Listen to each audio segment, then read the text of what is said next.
I can't vote for ZANU-PF. Guys, I'm heading... As the countdown to Zimbabwe's momentous election begins, former President Robert Mugabe says he won't vote for the party he led for decades. An arrest warrant is issued for one of the apartheid security police officers implicated in Ahmed Timol's murder. Good evening and welcome to eNews. I'm Shahan Ramkisoon. It's great to have you with us. Zimbabwe holds a historic vote tomorrow, and former Zimbabwean President Robert Mugabe has broken his silence, saying the political environment is far from free and fair. Referring to the party he founded, Mugabe says he won't vote for those who tormented him. It's a two-way race between the ZANU-PF's Emerson Mnangagwa and the MDC's Nelson Chamisa. I must say very clearly, I cannot vote for those who have tormented me. No, I can't.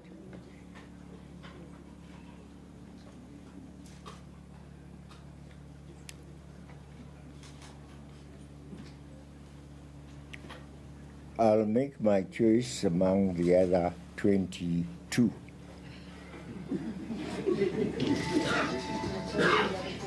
But it's a long list. Mugabe says tomorrow's vote should decide who leads the country and not the army. He was pushed out by the military in what he now calls a de facto coup. No. I say no, no, no. Let tomorrow decide that, sure, there should be a big no to guns directing politics. Let tomorrow be the voice of the people saying this and never again. We shall never again experience a period where the army is used to thrust one person into power. No. The opposition MDC is claiming the ZANU-PF is plotting to make sure the party loses tomorrow's election. It's been brought to my attention that ZANU-PF hired some foreigners. I'm at liberty to disclose them at some particular point in time. They were at Mount Pleasant, they were then moved to Bromley, and these foreigners are actually fake news mercenaries. So their duty is to concoct, manufacture, engineer, and produce fictitious and fallacious videos, news stories, and then send them out to you, send them out to the world to confuse the voters, to cause despondence, alarm, and also dissatisfaction. So you must be on the watch out about this phenomenon. We know that they are doing it, and we're going to give further details, which is also a very big issue. I warned ZANU-PF earlier on to say it's not proper in terms of the law to use foreigners to interfere with our own electoral processes. So we are going to take it to the logical conclusion, and we have the names of those people from those countries, those foreign nationals, what they are doing in terms of the technical work, computer work, and we are going to, at the appropriate time, review the details. I also would want to say, last but not least, is a very important issue of the victory that is so secured. In fact, I've seen that across the whole country, there's a frenzy, there's ecstasy. People are excited. The momentum is huge. Victory is certain. There is nothing that will stop the people of Zimbabwe from claiming their victory. And that's why we are pulling all the stops, leaving no stone unturned and leaving no turn unstoned to make sure that we win this election. Well, anticipation is building in Zimbabwe ahead of tomorrow's vote. Our reporter Thulas Sizwe-Similane is in Harare. Let's go live to him now for the latest. Thulas, of course, 12 hours until voting stations are set to start and open. What's the feeling ahead of this historic vote? Well, Shahan, as you say, the air is pregnant with anticipation ahead of the opening of polls at 7 a.m. Some 5.69 million voters registered, and the Zimbabwe Electoral Commission just a day ago indicating that they've printed some 6.1 million ballot papers, saying that that's a contingency of about 8% in case they need additional ballot papers, 3 separate ballot papers. The past few weeks have been about the politics of things, political parties sending their message out, crisscrossing the country, campaigning, and a lot of mistrust, as you're hearing in those statements from Nelson Chamisa. And tomorrow it's really about the people of Zimbabwe. Whose message do they buy? The people of Zimbabwe once again looking to the electoral process to sort of move them forward and break the political deadlock, as it were, that seems to have been in place for the last 18 or so years. And so it remains to be seen what outcome this particular one will have. Much has been said about the political environment, and in fact today we've spent the day talking to various people in various townships around Harare, many of them telling us that the one distinguishing factor is the fact that physical violence is not something that is a feature of this particular electoral build-up process, but telling us that they still are concerned about a number of things that have happened in and around these elections. Lots of mistrust around the Zimbabwe Electoral Commission, but of course it's being defended by the government and ZANU-PF. Well, naturally, with any election, both the front-runners confident of victory. Absolutely, Shahan. In fact, the words that are being used, I mean, you have a hashtag ED has my vote. That is the hashtag being used for President Emmerson Mnangagwa, and he's being touted as a man of action. His billboards are all over the city of Harare. There's one that stood out for me. It says, Mutungamiri anogadzirisa zvichemo zvevanhu.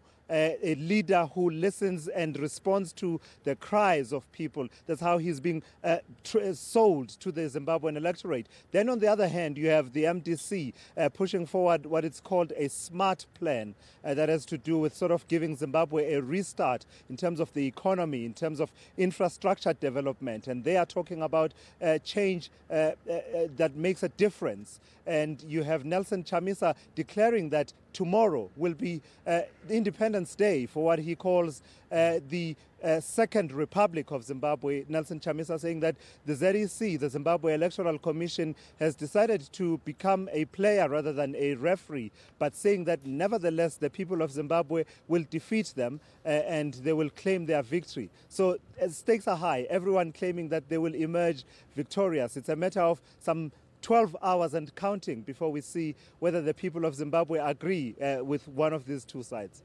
All right, thanks for the update. Appreciate it. Our reporter Tula Sizwe Similane live in Harare, Zimbabwe. Now, a warrant of arrest has been issued for one of the former security police officers implicated in Ahmed Timol's murder. Timol's family has always maintained he was murdered and did not commit suicide. Last year, a fresh inquest into his death forced South Africa to revisit apartheid-era atrocities. After just 5 days in detention in 1971, 29-year-old Ahmed Timol died after plummeting from the 10th floor of the then John Foster police station. A 1972 inquest ruled his death a suicide, but 4 decades later, the North Gauteng High Court found last year that Timol had in fact been murdered. Timol did not meet his death because he committed suicide. Timol died as a result of having been pushed to fall, an act which was committed by members of the security branch with dolus eventualis as the form of intent, and prima facie amounting to murder. The 2 police officers who interrogated Timol are now deceased. But security branch officer João Rodrigues, who was there the day Timol was killed, is now being called to account. Rodrigues told the inquest last year he saw Timol dive out of a window and fall to his death. But Judge Billy Motley labelled him a liar. Rodrigues, on his own version, participated in the cover-up to conceal the crime of murder as an accessory to the effect of murder. And he went on to commit perjury by presenting contradictory evidence before the 1972 as well as the 2017 inquest. Rodriguez is now expected to appear in the Johannesburg Magistrates Court tomorrow. Timmel's family says the fact that he'll face charges is a significant step. As the family looks forward to tomorrow, at the back of our minds are all the other families throughout the length and breadth of this country who still eagerly await justice and closure for the brutal killing of their loved ones. You know, we've been consistent that we want answers. And in order for us to find closure, it's imperative that the former security branch operatives make full confessions and full disclosures on their roles leading to the brutal death of my beloved uncle. And if this is not forthcoming, you know, then we have absolutely no other alternative, you know, but for the likes of George Rodriguez to face the full wrath of the law. Rodriguez faces charges of murder and defeating the ends of justice. Coming up, Western Cape authorities count the costs of vandalism at schools.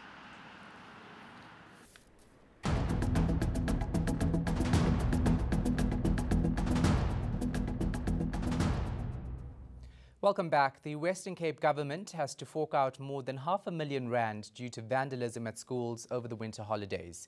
As Leanne Jansen reports, the well-being of pupils could be compromised if these incidents are not stopped. It's not an unfamiliar occurrence.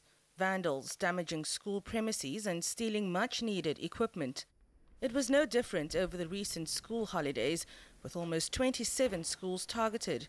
The cost of damage to 23 of those schools already amounts to 500,000 rand. The Western Cape Education Department is reluctant to divulge the names of the schools and which areas they're located in, for fear they may become further targets. Most of them, 26 of them, were classified as minor, although one minor incident is costing us 60,000 rand. We had one major incident, and the worst affected area in terms of the number of incidents was our Cape Winelands district, and then the most number of incidents, the worst incidents were in Metro East area. Schaefer says the criminal acts will undoubtedly have a negative impact on the children. We've had computers stolen, admin computers. We've had even things like stoves and ovens at schools, which is shocking because that is what we use for our feeding program, where some of our learners don't get food other than at school, and now people even steal that. Schaefer says while plans are in place to safeguard schools, the onus is ultimately on the SAPS to ensure law and order. We're doing what we can in schools, but the primary mandate for safety of communities is with the South African police. And it's time that that national government stepped up to the plate in that regard. There are now concerns that more and much worse vandalism could occur during the December school break. Leanne Jansen, Cape Town.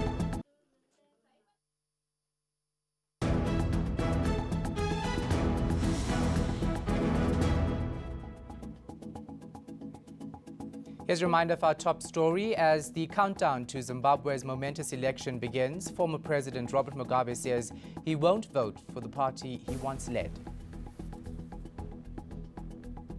To the break, your weather details, and then the story of one of South Africa's most well-known AIDS activists has been adapted for theatre.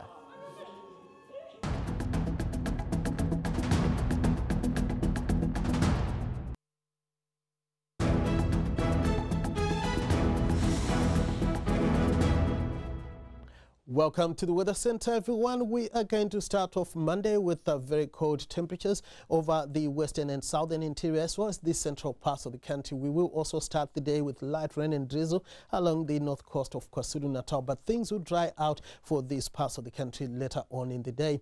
Then in the afternoon, it's going to be sunny for much of South Africa, warmer over the western, central and northeastern sections, but a cooler day is forecast for the Eastern Cape and parts of KwaZulu-Natal. Then in the evening, we should see light rain and drizzle for parts of KwaZulu-Natal, pushing northwards into the eastern parts of the Mpumalanga province. And we are going to be watching this cold front, which is set to hit our shows as we go through Tuesday. In the meantime, here's how your Monday is going to look like. It's going to be mostly sunny for much of the Northern Cape with slightly warmer daytime temperatures. Upington and Port Moresby peaking at 25.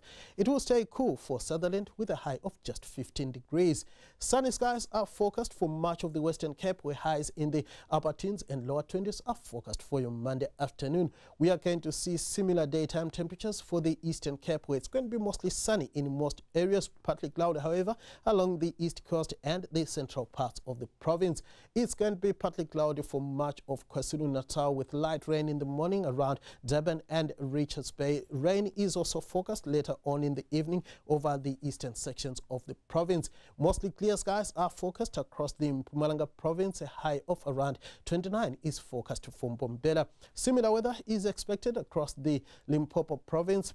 Musina, Thohoyandou and Tsanin all peaking at around 30 degrees. We are also going to see a bit of cloud in places across the northwest, where it's going to stay pleasantly warm with highs in the mid-20s on Monday afternoon. Similar weather is also forecast across the Free State. Clear skies, however, for Bloemfontein, warming to around 22 degrees. Gauteng could also see a bit of cloud overhead on Monday. A warm 26 is forecast for the high in Pretoria. Now, looking ahead to your Tuesday, light rain and drizzle can be expected around Vredendal and Cape Town. It's going to be mostly sunny for the rest of the country. It's going to stay wet for these parts of the country as we go through Wednesday.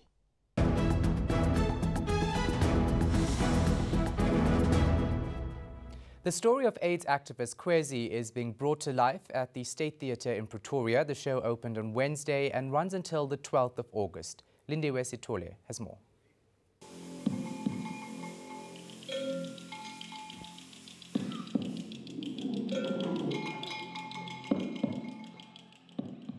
A story about a woman who took on the most powerful man in the country. Her name is Fezekile Nzukela Khuzwayo.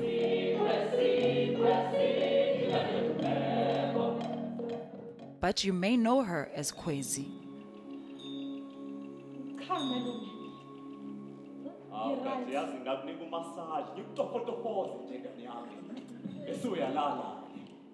She said then Deputy President Jacob Zuma raped her.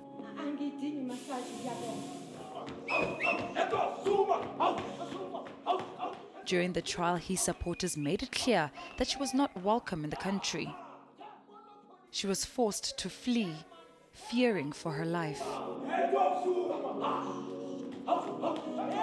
Zuma got off scot-free and went on to become president. Kwezi faced public humiliation and a justice system that her family and supporters say failed her.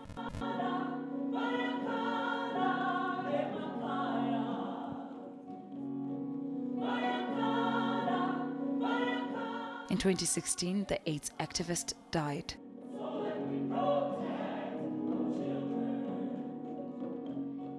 Her story is now being told on the stage. It's also an adaptation of journalist Reddy Tlabi's book. Welcome to the news at 7. Tawazile plays the journalist. To be a part of this production is an absolute honor and a privilege, because I have the opportunity to say my bit and say my part and fight for what she went through and fight for her story and her journey and be a part of it.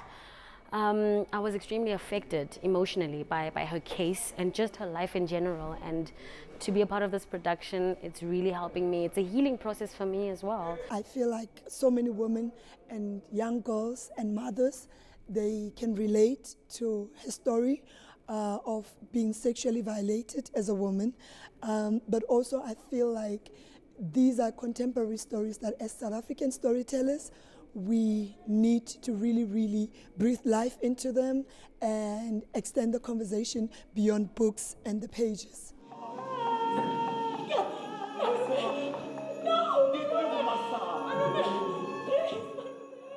Lindiwe Sitole, Pretoria.